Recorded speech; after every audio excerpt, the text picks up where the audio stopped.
Hey guys, we're back. Today, we're coming at you with a super light, perfectly portable, but impossibly powerful Qi 2.2 charger that's the perfect travel companion for iPhone and Pixel users alike. This is the Belkin Ultra Charge 2-in-1 charger. Now, let's get right into it. All right, guys, so here's the Belkin Ultra Charge 2-in-1. So there's nothing really special about this unboxing here. It's a recycled box, no pictures or anything on there. That's just going to help keep the manufacturing costs down and keep this product in a great price point. What's also helping that is not only is this a Qi 2.2 25-watt charger, but it also doubles as a charger for your AirPods with that pad down there on the bottom. But it's sneakily a 3-in-1 charger with that USB-C out right there. You can now charge your Apple Watch as well. Say throw a little Apple Watch charger in there. Now Belkin doesn't have to pay Apple for the licensing for the Apple Watch charger. It's kind of a bring your own. Now you have a 3-in-1 that keeps the price point down to $59.99. So they're saving costs on that recycled box, not paying for that Apple Watch charger, which they do offer a different one that has one built in. But if you're a Pixel Watch owner or just don't have an Apple Watch, then there's no sense in paying for that. If you want to go with the lowest entry point, you still have the option to charge all your devices. And this is built, pretty well. It's just a plastic housing that has a nice soft touch silicone on the charging pad, which is great. It's not going to scratch up your devices. There's no scratch gate here, but it also comes in 3 different colors. So we have the white, black, and royal blue. That one really pops. Like I think that would look great on a desk, but they just didn't have it in stock when I went to order this. I probably would have picked that option, but what you also get is matching cables as well as a charging brick. So, unlike if you saw my video for Ugreen, they have a 2-in-1. It doesn't include the charger, so you have to buy that separately.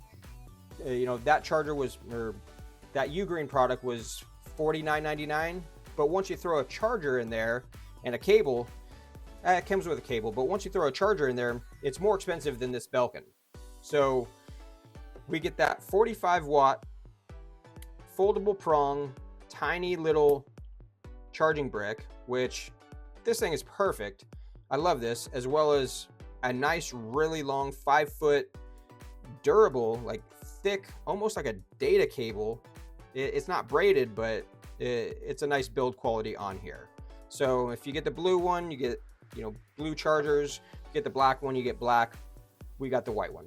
So that's also a 60-watt cable.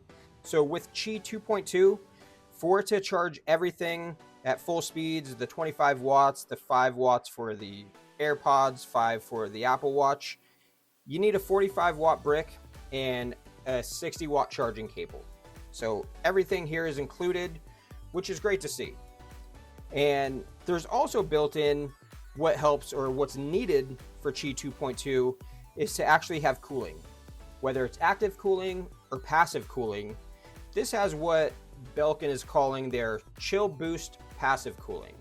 So to keep that 25-watt speed going, it's got to keep the charger cool, as well as try to keep your phone cool as well. Now, they're saying that this can charge an iPhone 16, the regular smaller 16, from 0 to 50% in 29 minutes. But no, don't believe the advertising. And it's not just Belkin, it's really all of these companies. They all put their stats on here saying, like, in their own testing, in their own environments, they're getting these speeds, but speeds may vary. Maybe if they're friggin' putting this in the refrigerator and charging it, then maybe they're getting those speeds. But in this case, that's not what I'm getting here. So I've charged up the iPhone Air, as well as the iPhone Pro Max, 17 Pro Max, and a 16 Pro Max. And the speeds that I'm getting kind of varied. I did one test with everything starting at 0%, and this didn't perform well. I almost didn't even do a review on it just because on the 17 Pro Max, the typical speeds we were getting were like, they were like 12 watts, 10 watts. On the Air, they were around like 9, which those aren't what was advertised at this 25 watts. So I redid the test. I started at 20% and just charged to 80, and this thing absolutely flew. So the 17 Pro Max was going from 20% to 80% in an hour and 12 minutes, clocking about 15 to 17 watts for the majority of that time, but I was getting max wattage of about 29 watts from my actual reader. That might be off by a couple, but so take that with a grain of salt. But this thing was really, really getting it up there. On the iPhone Air, this doesn't actually charge at 25 watts. It can only handle 20, which is still better than most phones out there. People are making a huge deal out of it. But I was able to get this from 20% to 80 in 57 minutes. And that was coming in roughly about 12 to 14 watts for the majority of it, because it is going to slow down. That passive cooling, it isn't perfect, but it was still getting all the way up to 20 watts in my testing as well. And even on the 16 Pro Max, that has a little smaller battery than the 17 here. So that was going from 20 to 80% in an hour and 3 minutes. Max wattage was 28, and I was typically running about 17 to 18 watts. So this thing is, for this size and the build, it kind of blew me away. I didn't expect it to be that good, because I've tested a ton of these foldable 2-in-1s when we were on just Qi 2.2 or just Qi2, and they weren't even close. They were running around 9 or 10 watts for the majority of the time. So I was really impressed with this little guy over here.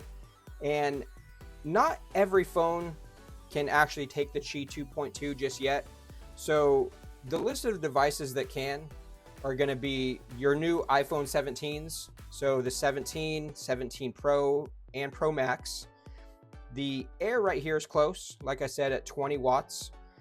But last year's models, if you are running iOS 26, the iPhone 16 Pro Max, as well as the Plus model, so the larger regular version, those go up to 25 watts.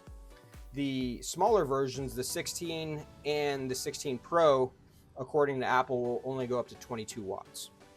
And then on the Android side, we do have the Pixel 10 Pro XL, so the larger Pro, that will hit those 25 watt speeds.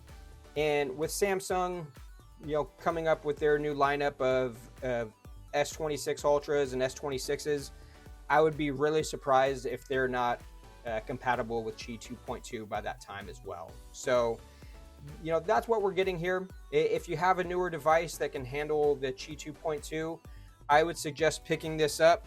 It is, great speeds, okay build quality, but it comes with everything that you need, and the build quality on this other stuff is really, really high. All right, guys, so that about wraps it up. The Belkin Ultra Charge 2-in-1 is perfect for anyone who has a Qi 2.2 compatible phone, regardless of your operating system. And also, if you're just not an Apple Watch user, there's no sense in paying the extra money for a 3-in-1 for a feature that you're never going to use or simply can't use. But this thing is still going to be perfect for your desk, your nightstand, and especially on the go. Now, if you're not already a subscriber, please do so below by clicking that button, liking this video, and hyping it up as well. Also, I just want to say thanks for just hanging out and talking some tech with me. And until the next time, it's Sean with Buck Life. Peace.